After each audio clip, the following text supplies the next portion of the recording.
On a Saturday afternoon in May of 2026, a woman from Bradenton was driving west on Interstate 4 near mile marker 115 in Volusia County, Florida. She was 24 years old.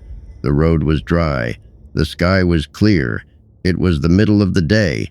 There was no fog, no ice, no storm rolling in off the Gulf. She was driving a 2021 Kia Soul on a wide, flat, modern interstate that she had almost certainly driven 100 times before. And then, for reasons no investigator has ever been able to explain, her car drifted off the right side of the road. It hit a support pole for a highway sign. She was pronounced dead at the scene. That's it. That's the whole story. No drama. No villain. No mechanical failure anyone could point to. The official report uses a phrase you will hear again and again if you read enough of these files. It says the car left the road for an unknown reason. Hold on to that phrase, because by the end of this, you're going to understand that the unknown reason is the most dangerous thing on this highway. And you have driven right through the middle of it, probably more than once, without ever knowing it was there. This is Interstate 4 Point, and by the numbers, it is the deadliest highway in the United States. Now, you might expect the deadliest road in America to look deadly. You might picture a mountain pass with no guardrail, a cliff road in the Rockies, a bridge so high it makes your palms sweat. Something you'd have to be brave to drive, something with a reputation. I-4 has none of that. I-4 is 132 miles of ordinary. It runs across the middle of Florida, from Tampa on the Gulf Coast to Daytona Beach on the Atlantic, straight through the heart of Orlando. Millions of people drive it every single year, and almost none of them are afraid. They're not gripping the wheel. They're not saying a quiet prayer at the on-ramp. They're on their way to Disney World. They're on their way to the beach. They've got kids in the back and a cooler in the trunk and the radio on. The deadliest road in America is a short Florida commute that most drivers barely think about. And that is exactly why it kills them. Let me give you the numbers, because they are worse than you think, and they are not an exaggeration. Study after study, using the federal government's own fatal crash data, has landed on the same conclusion. Looking at the Fatality Analysis Reporting System data from 2019 through 2023, Interstate 4 has the highest fatal crash rate of any highway in the country, about 1.5 deaths for every single mile of road. An earlier study, using data going back to 2010, put it at 1.4, 1 deaths per mile. Different years, different researchers. Same answer. This road stands alone. And I want you to understand what stands alone actually means, because it's easy to let a number like that slide past you. When researchers ranked America's most dangerous highways by deaths per mile, I-4 came in first. In one major study, its 132 miles had produced 150 deaths, and no other highway on the entire list even crossed 1 death per mile.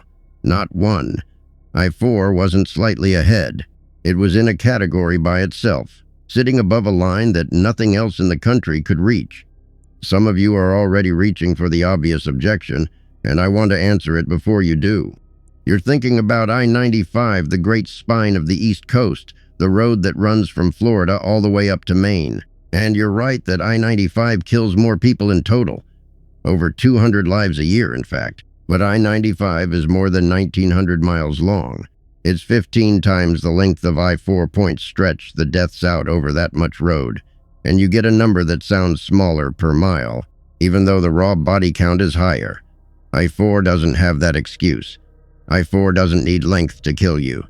It does it in a distance you could drive in a little over 2 hours. Pack all of those deaths into 132 flat, sunny, unremarkable miles, and this is what you get. The most efficient killer on the American road system. So here's the paradox, and it's the thing I need you to sit with. On almost every genuinely dangerous road in this country, the danger is visible. The mountain warns you. The bridge warns you. The ice warns you. You can see the thing that might kill you, and because you can see it, you slow down, you tighten your grip, you pay attention. Your fear keeps you alive. I-4 offers you nothing to be afraid of. It's just a highway. It looks like every other freeway you've ever driven. And so you relax, you let your guard down, you drive it the way you'd drive any road you've driven 100 times. The thing that makes I-4 lethal is the exact thing that makes it feel safe. It looks like nothing at all.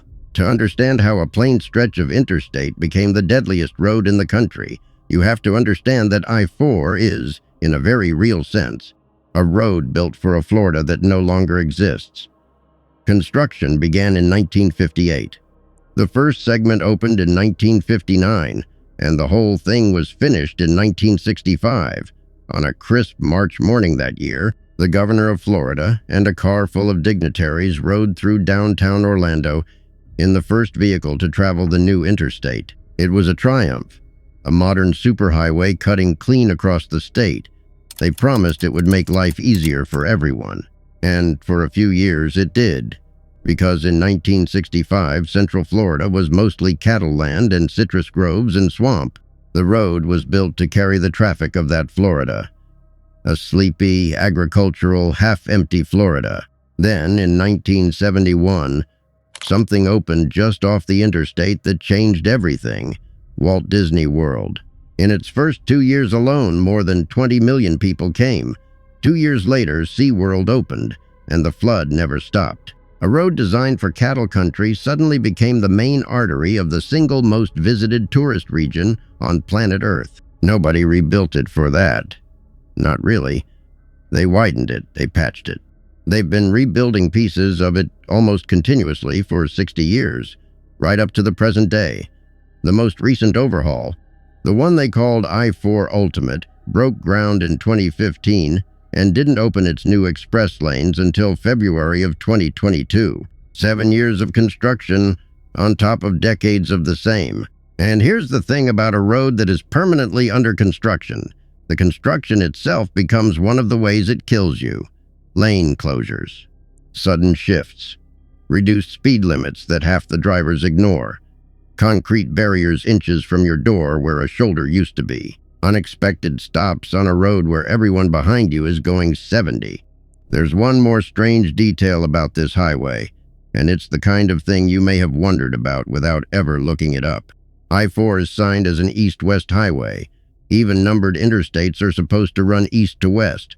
But if you actually drive it, the road runs at a hard diagonal, southwest to northeast. Why? Because it was laid down along the path of a railroad line built by a man named Henry Plant back in 1884. The road you drive to the beach today is following the ghost of a 19th century train. It was never designed. It was inherited. So that's the bones of it. An old road on an old railroad's path carrying a flood of traffic it was never built to hold. Now let me show you the specific ways it kills. The first killer is the traffic itself, and it's not glamorous, which is exactly the point. I-4 lives in a state of near-permanent congestion. Stop and go, bottleneck after bottleneck. And on much of this road, when the wall of brake lights appears in front of you, there is nowhere to go. The shoulders are inadequate or missing entirely. On a normal highway, if the car ahead of you slams to a stop, you have options. You can drift onto the shoulder. You can find a gap. On I-4 in heavy traffic, hemmed in by construction barriers, you have exactly one option, and it's the brake pedal, and it's often not enough. This is how the chain reaction pileups happen. One car stops short, and the physics rolls backward through a dozen vehicles that had nowhere to escape. The second killer is the one nobody wants to blame, because it's the tourists, and the tourists are the whole reason the region has money. But it's true, and the safety data is blunt about it. Millions of visitors pour onto this road every year, and a huge number of them have no idea where they are. They're looking for an exit they don't recognize. They brake for a sign they read too late. They cut across 3 lanes because they suddenly realize this is their turn. Researchers have pointed out something counterintuitive about these drivers. They're often not reckless. They're cautious. They're nervous. And nervous, unsure drivers making unexpected decisions at 70 miles an hour are, in their own way, more dangerous than confident ones. You cannot predict them. And on I-4, the thing that gets you is almost always the thing you couldn't predict. The third killer arrives every winter, and it's the one that should matter most to anyone who's driven this road in the cooler months. Central Florida gets fog. thick, low-lying, early-morning fog that settles over the interstate during the exact hours people are driving to work. Visibility drops to nothing, and the speed limit doesn't drop with it. You have drivers doing 65 and 70 into a gray wall they cannot see through. It is a formula for mass casualty crashes, and it has produced them. And here's the part that ties it to a specific group of people. The winter months are also when the snowbirds arrive, the retirees who come down from the north to escape the cold. Older drivers on an unfamiliar road, in fog, at speed. If that's you, or if that's someone you love, this is the season and this is the road where the margin for error disappears completely. The fourth killer is speed, and I-4 has a split personality about it. On the congested stretches, you're crawling, but get onto an open piece of it, and it turns into a racetrack. It is not unusual for troopers to arrest drivers on I-4 doing over 100 miles an hour. 100, on the same road where 3 miles later everyone is stopped dead. That whiplash between crawling and flying, between a parking lot and a speedway, is its own kind of danger. You are never quite driving the road you think you're driving, and the fifth killer is the one that haunts this road more than any other. The one that turns up again and again in the files. Always the same. Always devastating. Wrong-way drivers. Somewhere on the highways of Central Florida, someone is driving straight at oncoming traffic tonight. It happens with a frequency that is genuinely hard to believe. And here is the detail that should chill you, because it tells you how little control you have over it. The state knows this is a problem. They've installed wrong-way driver detection systems on the entrance and exit ramps across most of Central Florida's highways. Flashing signs. Sensors. Technology built for exactly this. And it doesn't always work, because in some of the worst cases, the wrong-way driver didn't come up a ramp at all. They made an illegal U-turn in the middle of the highway. In one crash on a neighboring Central Florida interstate, traffic cameras caught the whole thing. A driver made a U-turn across the median and started driving the wrong direction into the dark. She crashed head-on into another car. The two people in that car, who were doing absolutely nothing wrong, who were simply driving home in their own lane, were pronounced dead at the scene. The detection systems on the ramps never had a chance. She never touched a ramp. That's the thing about the wrong-way driver. There is no defensive driving that fully protects you. You can be sober, alert, seat-belted, doing everything right in your own lane, and two headlights are coming toward you at combined highway speed, and there is nothing you can do. It is the purest expression of what this road does. It kills people who made no mistake. Now I want to take you to a place on this road where the deaths pile up so strangely that people stopped looking for ordinary explanations and started reaching for ghosts. Just north of Orlando, I-4 crosses over Lake Monroe, near the city of Sanford, on its way onto the St. Johns River Bridge. There's a quarter-mile stretch right there that locals have a name for. They call it the I-4 Dead Zone. And the story behind it is one of the strangest pieces of history buried under any American highway. Literally buried. Go back to the 1870s. A real estate tycoon named Henry Sanford was selling off land along the southern shore of Lake Monroe, and he sold 640 acres to a group of German Catholic immigrants who founded a settlement called St. Joseph's Colony. It did not go well. The land was hard, disease was constant, and in 1887 a yellow fever outbreak tore through the colony. 4 people died. The survivors, terrified the fever was contagious, buried their dead out in the woods. The priest who was supposed to return and perform the last rites went to Tampa and caught the fever himself and died there. And with him died the exact knowledge of where those graves were. The colony failed. The survivors left. The land changed hands. And decades later, when the state of Florida was buying up land to build Interstate 4, the field with the graves was sold to the government. The one condition of the sale was that the 4 graves be relocated to a proper cemetery. They never moved them. When the time came, the state had a bigger problem on its hands, a hurricane. And so, instead of relocating the graves, crews roped them off. And then, when the moment passed, they simply dumped fill dirt on top of them to raise the roadbed and paved the highway right over the top. The dead are still down there, under the eastbound lanes, right where the road climbs toward the river bridge. And the omens, as the legend tells it, started immediately. That hurricane I mentioned, Hurricane Donna, made landfall in 1960 as a monster, and the story goes that the eye passed directly over the gravesite. Then, on the day this stretch of I-4 first opened, a tractor-trailer hauling frozen shrimp jackknifed and crashed at that exact spot, right above the graves, killing the driver. Ever since, people have reported the strange stuff you'd expect from a story like this: radios that dissolve into static as you cross the zone, truckers whose CB radios suddenly scream with noise, cell phones that lose signal, apparitions on the shoulder, orbs of light drifting over the asphalt. Now, I could stop there and let you drive away thinking the deadliest road in America is deadly because it's cursed. A lot of ghost tour websites do exactly that, but I'm not going to insult you, because I think the truth is actually more unsettling than the ghost story, because the numbers don't back the curse. When you actually look at where the crashes happen on I-4, the dead zone isn't even the worst part. Other interchanges out near the theme parks in downtown Orlando have far more crashes than that quarter mile over the graves.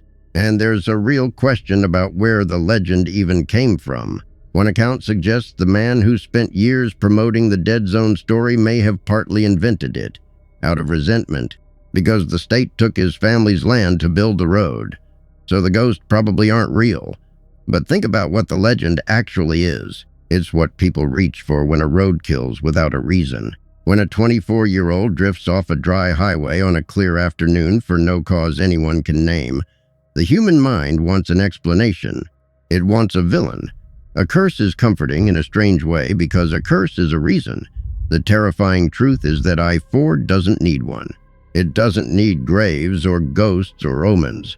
It kills people in broad daylight, on good pavement, in clear weather, and the official report just says, unknown reason. The road is scarier than the story people invented to explain it. Let me bring you back to the real files. Because the deaths on this road aren't ghost stories. They have names and dates and ages, and reading them is the only way to understand what this highway actually does. October of 2025, Volusia County on I-4.A crash killed 3 people. Among them was a county deputy administrator named Jorge Salinas and his wife, and a motorcyclist. A 4th person survived, badly hurt. It was a hit and run, which means someone did this and drove away into the night. A witness described the scene in a way I haven't been able to shake.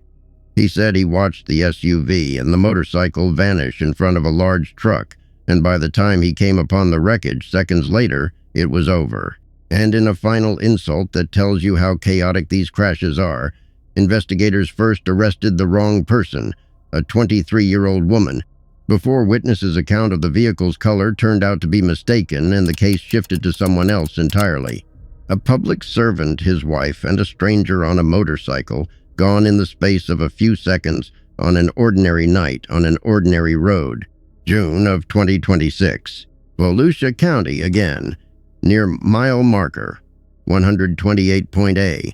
Man is driving a Chevrolet Equinox eastbound in the center lane. For unknown reasons, the exact phrase again, the vehicle ran off the road, hit a ditch, struck a fence, and rolled over and over before coming to rest on its side. The driver was pronounced dead at the scene. No storm, no ice, no explanation.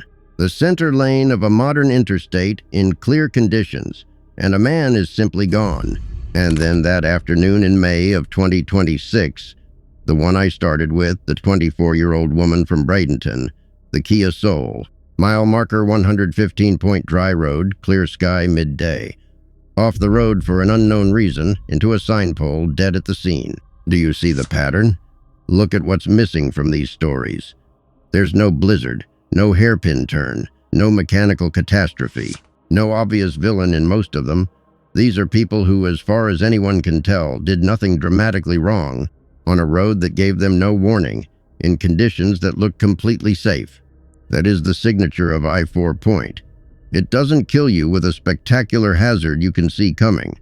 It kills you in the ordinary, on a Tuesday, in the sunshine.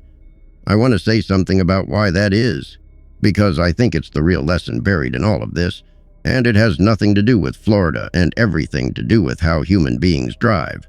We are built to respond to visible danger. Show a person a cliff and they will drive carefully. Show them ice and they'll slow down. Fear is a safety system and it works, but fear only fires when we can see the threat. And I-4 has learned, in its accidental 60-year way, how to hide the threat completely. It presents you with a wide, flat, sunny, modern, utterly familiar road. Every signal your brain uses to assess danger comes back clean. And so the safety system never switches on. You drive I-4 the way you drive your own street. Relaxed, on autopilot, half your mind somewhere else. And that relaxation is the killer. Not the road surface, not the curve. Your own lowered guard, invited by a road that looks like it could never hurt you. The road doesn't hate you. I want to be clear about that because it's easy to slip into thinking of a place like this as malicious, and it isn't. I-4 is indifferent. It's just asphalt and concrete and 60 years of accumulated traffic. It doesn't know you're there. It rewards your complacency thousands of times. Every single day, hundreds of thousands of people drive it. Let their attention drift, follow too close, glance at their phone, drive tired, and get away with it completely. They arrive at the beach. They arrive at the parks. They get home. The road lets them. It lets them coast. It lets them fade. It lets them believe it's safe over and over and over. And then, on one ordinary afternoon for one driver, out of no malice and for no reason, it doesn't. So what do you actually do with this? Not much that's complicated.